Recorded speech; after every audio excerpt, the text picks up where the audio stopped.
focus. Hey, what is going on, Fit Fam? First and foremost, thank you to all the new subscribers to this channel. Very grateful for the following YouTubers, Max Tuning and Josie May, for actually plugging me in. And I do plan on working with you, Josie, if you're watching this. So today, I am going to head out to the gym. And I haven't seen any good videos specifically on shoulder mobility that I like, and I've been searching YouTube. I mean, there's some that have really good tips, but in regards with like you know, the body planes like transverse, frontal, and sagittal, and just basically warming up and stretching and getting your shoulders ready for like max reps and stuff like that, I haven't seen any good videos in that regard, because a lot of YouTube videos will just show you basic warm-ups with just weights, but I think mobility has a vital role in, you know, in just basically upping your weights, and it's very important. Sorry, I'm trying to multitask. I got oatmeal with some peanut butter. I'm just trying to make a video that's a little bit more informative on that side. I think it'd be very helpful for those who are trying to up their max, especially on like shoulders, which was a big problem for me at first in developing the caps on my shoulders.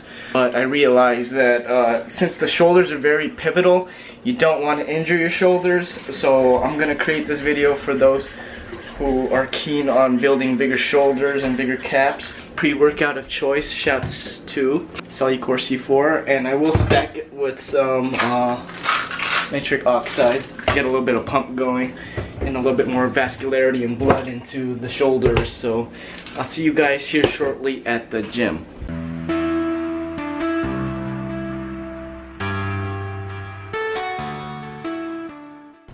So today it's actually a really nice day outside. That's why you don't see me wearing any jackets or anything. And a quick update on my car. My car's still getting serviced, it's still under warranty. So they actually have my car in repair, so they gave me a car that I could use for now. It's a freaking blue car right here. It's really nice today. It's a really clear skies. This is when I love Virginia the most. It's not outside raining, it looks like crap. I don't think anyone's ever really explained as to why people eat candy before they work out. You'll see a lot of YouTubers do it. I'm gonna tell you exactly why. So candy or food, when you eat it, for a normal person who sees it, they call it food. For us, we call it macros. When it's ingested and you eat it, it turns into something called substrates.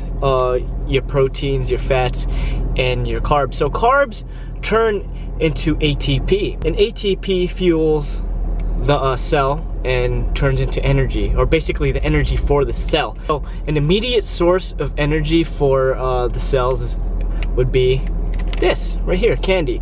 So that's why you see people who eat candy and they have pre-workout, they have a really good workout, is because they have a sustained form of energy during exercise.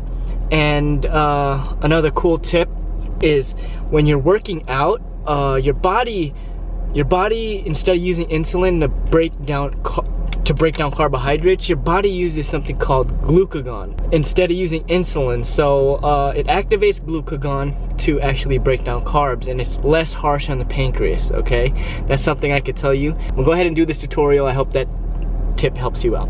Okay. Hi guys, today I'm gonna teach you guys my mobility routine. So basically I like to warm up with stretches first, you know, 10 seconds per arm. We're gonna go across the chest, left and right, and then we're gonna go above your head, basically left and right, and we're gonna do some reverse stretches here shortly. You'll see what I'm talking about. So basically this is just to get the muscles in the area warmed up and loose, and basically very tactile, so therefore when we lift we don't injure ourselves. You're gonna hear me accentuate over and over that we do not want to injure ourselves, for the fact that if you get an injury, it takes 4, maybe 8 weeks for it to heal, depending on the person. The last time I was injured was about a year ago, and I never want to injure myself, so I made it a goal for me not to injure myself. So here, this next one, we're going to use, actually no, I'm going to do back stretch first. I'm terrible with like my back flexibility, so it's something I need to work on. So here we're going to do some internal external rotations using a flexibility band, and here I am just using basically the lightest one, and it felt like it was a lot of work, but despite it being light, this helps a lot on the abductors and the adductors. So remember, when you adduct, you add, so you're adding to your body. When you abduct, you're abducting, you're taking away from. So adduction and abduction, adduction, abduction. So this basically rotates and helps the ball socket joint of your shoulders to warm up, and it's gonna really help when we start to do a little bit more heavier weights and when we start to do a lot of pivotal exercises specifically on the shoulders. So after this one, we're gonna do basically the same thing, but it's gonna be in a lateral position, and we're gonna do it this way. Some people like to use a weight.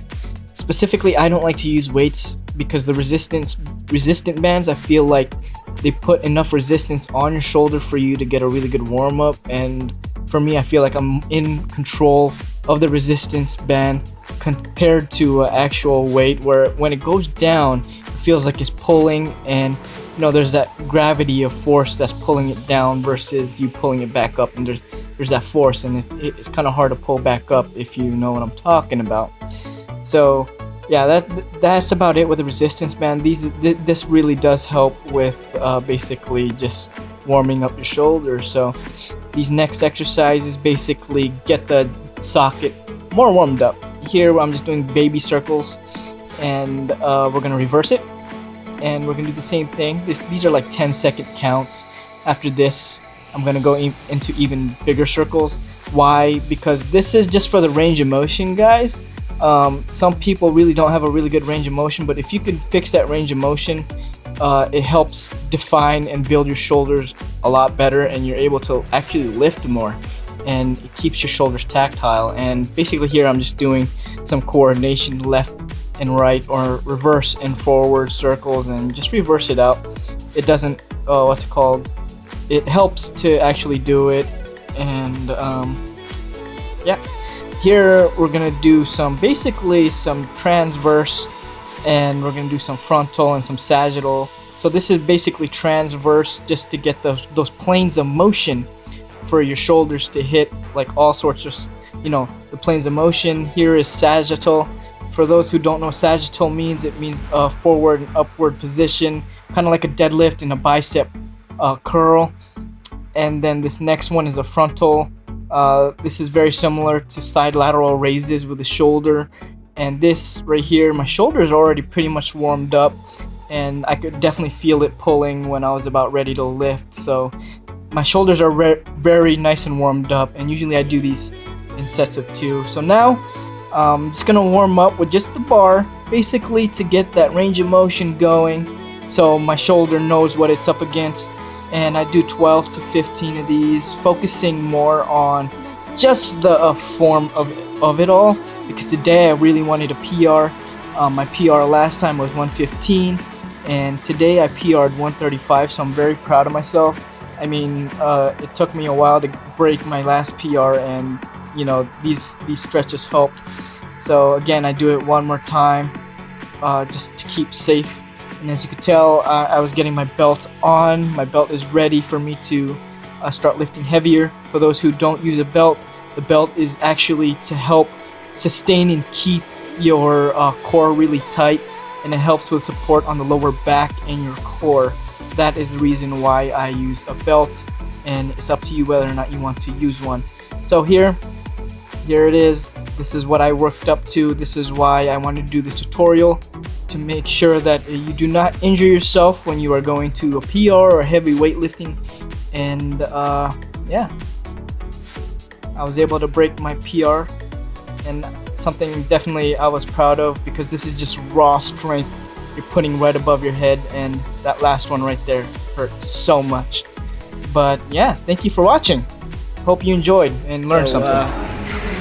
I'm here, and I saw a girl with the same Inzer belt. Introduce yourself. I'm Courtney. Alright, what's your Instagram? It is Courtney Raps. Go follow her. Like, I saw her belt and she was doing box squats, and I was like so intrigued that I had to say hello. and give her a shout out. All my followers follow her on Instagram, okay?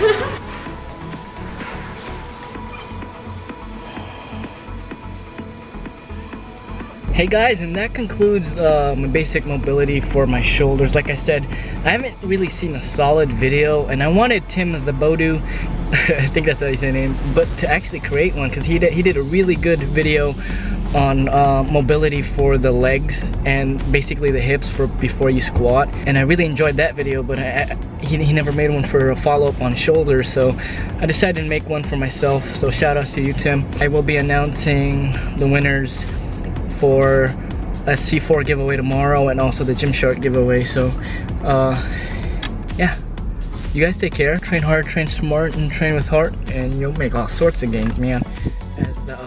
As the Hodge twins would say, all kinds of gains. So I'll see you guys in the next video I produce. You guys take care.